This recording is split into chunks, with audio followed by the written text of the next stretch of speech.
السلام علیکم ورحمۃ اللہ وبرکاتہ۔ اولیاء کرام سے مدد مانگنے سے بندہ کیا کافر ہو جاتا ہے؟ بعض لوگ کہتے ہیں اللہ اللہ، ماں سے مدد مانگو، باپ سے مدد مانگو، اسکوٹر چوری ہو جائے تو پولیس والے سے مدد مانگو، غوث پاک سے مدد مانگو، ولی سے مدد مانگو تو ایمان ہی چلا گیا۔ کیسی عجیب یار مت ماری گئی ہے، سچی بولتا ہوں مت ماری گئی ہے۔ ایسا کچھ بھی نہیں ہے، اولیاء کرام سے مدد مانگنا کوئی مسئلہ ہی نہیں ہے۔ قل ارائیتم ما تدعون من دون اللہ، اے نبی علیہ السلام ان سے فرمائیے کہ بھلا غور تو کرو کہ جن ہستیوں کو تم اللہ کے علاوہ پکار رہے ہو، ارونی ماذا خلق من الارض، مجھے دکھاؤ تو کہ زمین میں کون سی چیز ہے جو انہوں نے پیدا کی ہو، جن کو تم اللہ کے مقابلے پر پکار رہے ہو۔ کہ اللہ کے علاوہ کسی بھی ہستی کو مدد کے لیے نہیں پکار سکتے۔ ویسے آپ جتنا مرضی پکاریں کسی کو، ایاک نعبد و ایاک نستعین، اے اللہ تیری ہی عبادت کرتے ہیں، تجھی کو مدد کے لیے پکارتے ہیں۔ یہ والی جو مدد ہے نا، دعا والی، یہ صرف اللہ سے ہو سکتی ہے۔ ظاہری اسباب میں تو آپ مسلمان کیا کافروں سے بھی مدد مانگ سکتے ہیں۔ مسئلہ پڑ گیا، غیر اللہ سے مدد مانگنا شرک ہے یا نہیں؟ یہ بھی کوئی مسئلہ ہے؟ آئیے ابھی مسئلے کو حل کرتے ہیں، ساتھ رہیے گا۔ یہ بات تو سارے کے سارے جانتے بھی ہیں اور مانتے بھی ہیں کہ سمیع اللہ سبحانہ و تعالیٰ ہیں۔ وہ اس طرح کے سمیع ہیں کہ پوری کی پوری کائنات میں کوئی بھی کہیں سے بھی اللہ سبحانہ و تعالیٰ کو پکارے، زور سے یا آہستہ، اللہ سبحانہ و تعالیٰ سنتے ہیں۔ اللہ کے علاوہ کوئی اور ایسا نہیں ہے، سارے مانتے ہیں۔ بصیر اللہ سبحانہ و تعالیٰ پوری کی پوری کائنات میں ہر ایک کو دیکھ سکتے ہیں، ہر وقت، کوئی اور دوسرا نہیں کر سکتا ایسے، یہ بھی سارے کے سارے مانتے ہیں۔ اللہ سبحانہ و تعالیٰ کو نہ نیند آتی ہے نہ اونگ، لا تأخذہ سنۃ ولا نوم، اس میں بھی کوئی دو رائے نہیں ہے۔ یہ بھی آیت الکرسی میں صرف اللہ سبحانہ و تعالیٰ ہی کی صفات میں سے ہے۔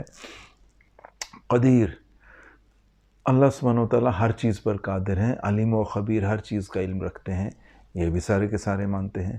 تو اب دیکھتے ہیں کہ ایاک نعبد و ایاک نستعین میں جو مدد مانگی گئی ہے کہ اللہ تجھ ہی سے مانگتے ہیں، وہ کس طرح سے مانگی گئی ہے؟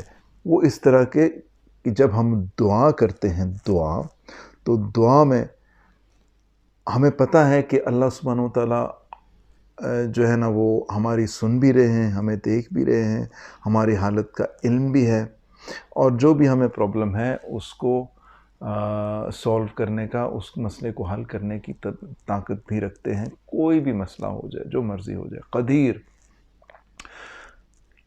اگر ہمارا یہ صفات اللہ سے منسوب نہ ہوں تو کوئی دعا ہی نہیں مانگے گا۔ کوئی سوچے گا کہ ہم دعا نہیں کرتے، بھئی ہم تو ای میل کریں پہلے اللہ تعالیٰ کو، کوئی فون کریں، کوئی میسج بھیجیں، کوئی ٹیکسٹ، تاکہ اللہ کو پتہ چلے۔ مگر اللہ سبحانہ و تعالیٰ تو یہ صفات مانتے ہیں، تبھی تو ہم ڈائریکٹ اللہ سے مانگ لیتے ہیں۔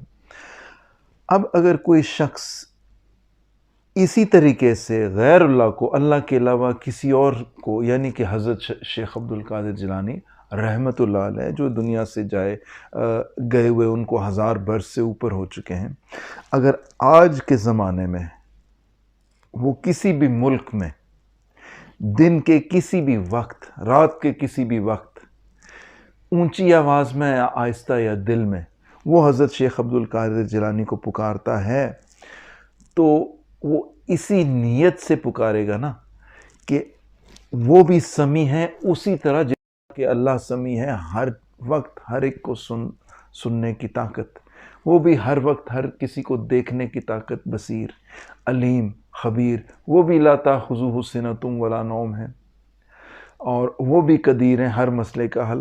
تو جب آپ اللہ سبحانہ و تعالیٰ کی صفات الوہیہ غیر اللہ، یعنی کہ اللہ کے علاوہ کسی اور میں آپ مانیں کہ ہاں کسی اور میں بھی اللہ سبحانہ و تعالیٰ کی یہ صفات پائی جاتی ہے، تو صاف بات ہے شرک تو ہو گیا۔ اللہ کی طرح سمیع مانا، شرک نمبر 1۔ اللہ کی طرح بصیر مانا، شرک نمبر 2۔ اللہ کی طرح علیم و خبیر مانگا، شرک نمبر 3 اور 4۔ اللہ سبحانہ و تعالیٰ کی طرح قدیر مانا، شرک نمبر 5۔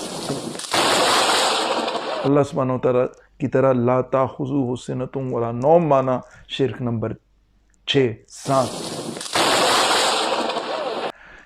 کتنے شرک کا مجموعہ ہے، اتنے شرک ایک انسان کرے، اتنے زیادہ، پھر جا کے وہ اللہ کے علاوہ غیب میں مدد مانگے گا اور اتنا بڑا مشرک اعظم بنے گا، اور یہ شرک اعظم ہے،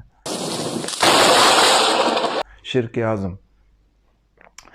اس کے مقابلے میں جو ہوتی ہے وَتَعَاوَنُوا عَلَى الْبِرِّ وَالتَّقْوَىٰ، ہم جب کسی انسان سے کوئی مدد مانگتے ہیں، بھائی صاحب یہ چیز بڑی بھاری ہے میرے ساتھ اٹھوا دو، تو یا تو وہ قریب ہوگا، ہم آواز ہماری پہنچ جائے گی، یا وہ اگر کسی دوسرے شہر سے بلانا ہوگا تو ہم فون کریں گے یا ای میل کریں گے یا میسج کریں گے، یعنی کہ ہم اس کو اسباب کو استعمال کریں گے، مینز آف کمیونیکیشن، تاکہ ہمیں پتہ ہے کہ بغیر اسباب کے وہ ہماری بات سن نہیں سکتا، ہماری بات اس تک پہنچ نہیں سکتی، وہ سمیع اور بصیر نہیں ہے اللہ تعالیٰ کی طرح۔ اسباب اختیار کریں گے تو اس کو پتہ چلے گا، اور پھر جب وہ مدد کے لیے آئے گا تو وہ قدیر نہیں ہے، یہ اتنی بھاری چیز جو اٹھانے کا میں ہیلپ مانگ رہا ہوں، مدد مانگ رہا ہوں، ہو سکتا ہے اس سے بھی نہ اٹھے، ہو سکتا ہے اس کی بھی کمر میں چک پڑ جائے، تو اس کو قدیر نہیں مانا، اس کو سمیع نہیں مانا، اس کو بصیر نہیں مانا، پھر ہیلپ کی۔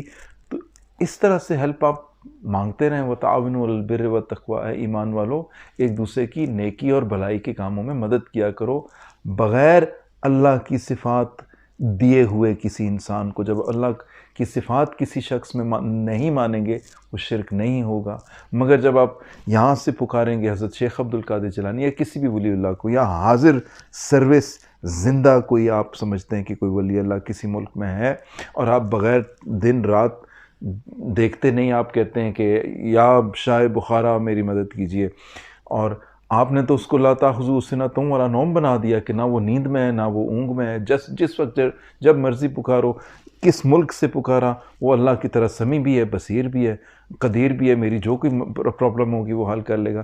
کتنے شرک کیے، پھر جا کے آپ نے غیر اللہ سے استعانت کی، استعانت ایاک نستعین، ایاک نعبد و ایاک نستعین، اللہ تعالیٰ کی یہ صفات کسی میں مان کر جب آپ مدد مانگتے ہیں وہ ہوتی ہے استعانت۔ استعانت کے بارے میں ہے رول، تیری ہی عبادت کرتے ہیں، تجھ ہی سے مدد مانگتے ہیں، ایاک نستعین۔ اور جب ہم یہ صفات اللہ کے غیر میں نہیں مانتے، یہ صفات الوہیہ، سمیع، بصیر، علیم، خبیر، قدیر، لا تاخذوہ سنۃ ولا نوم نہیں مانتے، جب ہم کسی انسان میں، اسے کہتے ہیں وَتَعَاوَنُوا عَلَى الْبِرِّ وَالتَّقْوَىٰ، وہ تعاون ہے، اس کی اجازت ہے۔